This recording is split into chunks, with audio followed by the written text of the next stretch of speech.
You ask Tiger to solve.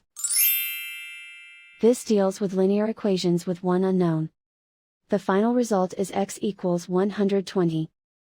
Let's solve it step by step. Group all constants on the right side of the equation. Add 17 to both sides. Simplify the arithmetic.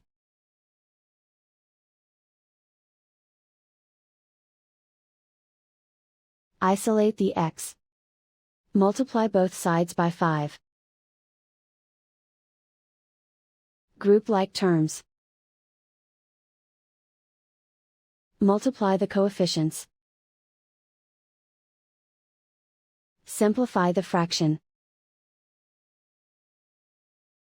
Simplify the arithmetic. And so the final result is x equals 120.